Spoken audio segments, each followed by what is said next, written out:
Hello बच्चों, कैसे हैं आप। मैं फिर से आपके लिए वीडियो लेकर आई हूँ और आज हम आपका जो अध्याय 7 है, प्रश्न बैंक का अध्याय 7 है, उसे प्रारंभ करने जा रहे हैं और जिसका नाम है राष्ट्र निर्माण की चुनौतियां। जो हमारी सेकंड बुक में फर्स्ट चैप्टर है राष्ट्र निर्माण की चुनौतियां, वो इसमें 7 नंबर पर है।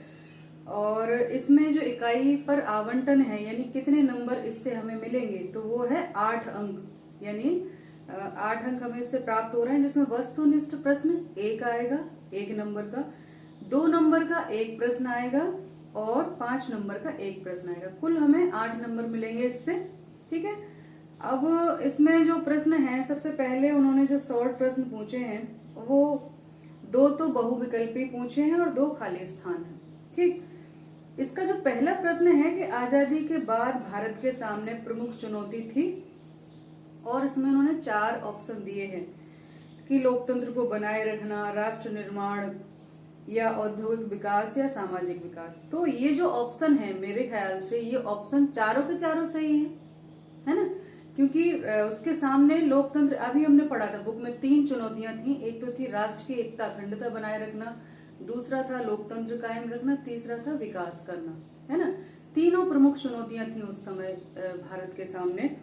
तो इसमें इन्होंने जो दिया है, तो चूंकि तीनों ही सही हैं, सभी पे जोर देना था, तो इसमें जो मेन मुझे लग रहा है ना, कि राष्ट्र निर्माण, इसमें सभी समाहित हो जाते हैं, तो इसका ऑप्शन रहेगा दूसरा, है ना, 2 नंबर का। ये दूसरा है राष्ट्र निर्माण, क्योंकि इस राष्ट्र निर्माण में ना सब कुछ समा जाता है।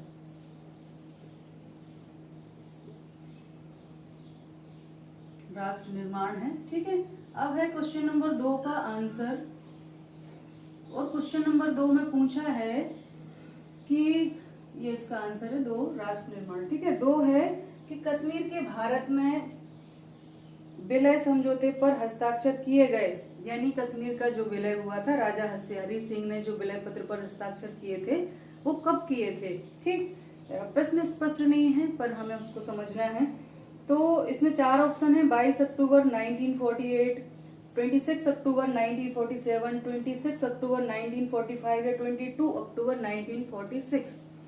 तो इसमें हमें पता है कि 22 अक्टूबर 1947 को कबाइलियों ने आक्रमण किया था, और उसके बाद जब राजा हरि सिंह को लगा कि अब स्थितियां कंट्रोल करना बस का नहीं है, तो उन्होंने भारत सरकार को आह्वान किया। तो हमारे सरकार ने कहा कि आप पहले उस विलय पत्र पर साइन करिए, हमें लिखित में दीजिए, तब हम आपकी सहायता के लिए आएंगे। तो 26 अक्टूबर इसका ऑप्शन है, सेकंड है इसका भी। 26 अक्टूबर 1947 को राजा हरि सिंह ने इस विलय पत्र पर हस्ताक्षर किए थे और भारतीय सेनाएं वहां पहुंच गई थी सहायता के लिए, है ना।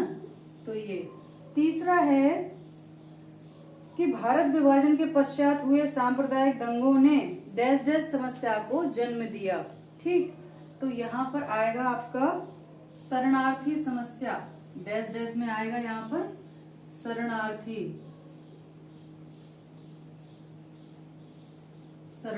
समस्या को जन्म दिया था। ठीक है।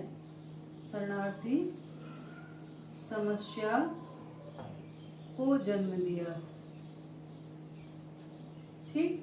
क्योंकि जब दंगे हुए चारों तरफ, तो लोग थे, बहुत सारे लोग उसमें मर खप गए, जिनका कोई नहीं था वो लावारिस हो गए, जो जहां थे वहां छोड़ के भागे। तो जब अपनी संपत्ति छोड़ के भाग रहे थे, तो स्वाभाविक है वो दूसरे देश की शरण में आके, शरणार्थी शिविरों में आकर उन्होंने जो है पनाह ली, तो वो शरणार्थी समस्या को जन्म लिया। ऐसे बहुत सारे लोग आकर शरणार्थी शिविरों में रहने लगे थे। ठीक। तो इसका आंसर है शरणार्थी। ठीक है। और क्वेश्चन नंबर जो 4 है, उसमें पूछा है कि राज्य पुनर्गठन आयोग की नियुक्ति 29 दिसंबर डैश डैश में हुई। तो इसका आंसर है राज्य पुनर्गठन आयोग की नियुक्ति, पुनर्गठन आयोग की नियुक्ति कब हुई थी, इन्होंने डेट दी है 29 दिसंबर 1953 को हुई। ठीक है।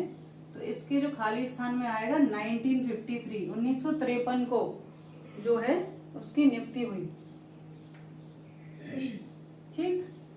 अब इसको हमें इरेज करना पड़ेगा। अब हैं 2 नंबर वाले प्रश्न, ठीक है। पहले में आएगा राष्ट्र निर्माण, दूसरे में 26 अक्टूबर 1947 और तीसरे में आएगा शरणार्थी समस्या और चौथे में आएगा 1953, ठीक है। तो ये आपके 1 नंबर वाले प्रश्न हो गए, है ना, बहुविकल्पी वाले।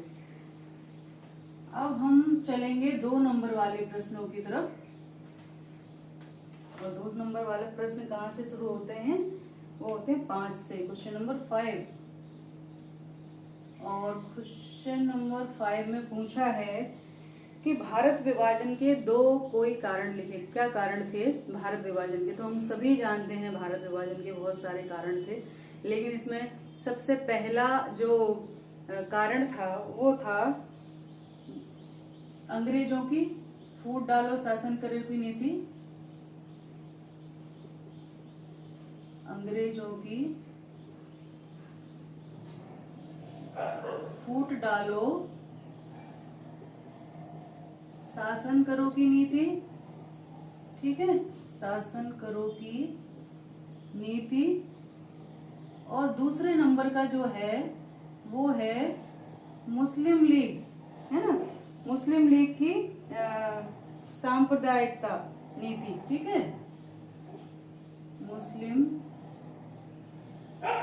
लीग की सांप्रदायिक नीति, ठीक है। उन्होंने सांप्रदायिकता के आधार पर, धर्म के आधार पर जो है मुस्लिम लीग की सांप्रदायिक नीति, सांप्रदायिकता की नीति, इनके चलते जो है, ये प्रमुख कारण है कि जिनके चलते हम जानते हैं जिन्ना की हठ धर्मिता के कारण जो है भारत विभाजन हुआ। वो नहीं मान रहे थे, 2 राष्ट्र के सिद्धांत पर ही अड़े हुए थे। तो ऐसे में भारत विभाजन मजबूरी थी, ठीक है, भारतीय नेताओं को भी मानना पड़ा।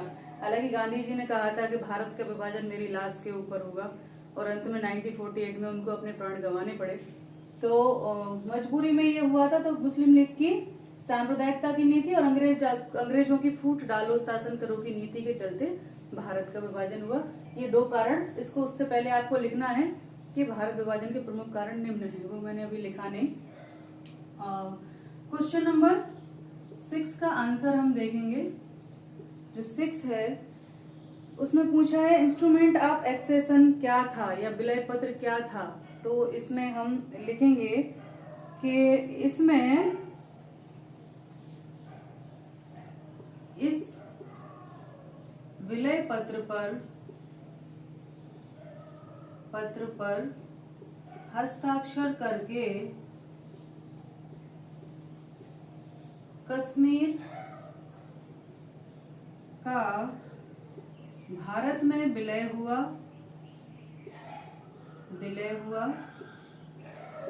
ठीक है, और केंद्र को कश्मीर के रक्षा, विदेश व सूचना संबंधी विषयों पर कानून बनाने का अधिकार प्राप्त हुआ। कानून बनाने का अधिकार प्राप्त हुआ, ठीक है। तो ये वो विलय पत्र था जिसके चलते वो उसमें मिल गया था कश्मीर, ठीक है।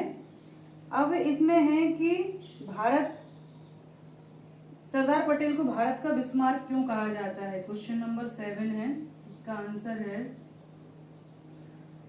कि भारत के एकीकरण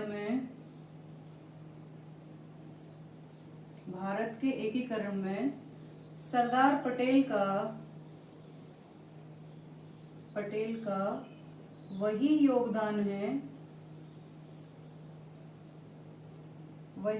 योगदान है जो बिस्मार्क का था।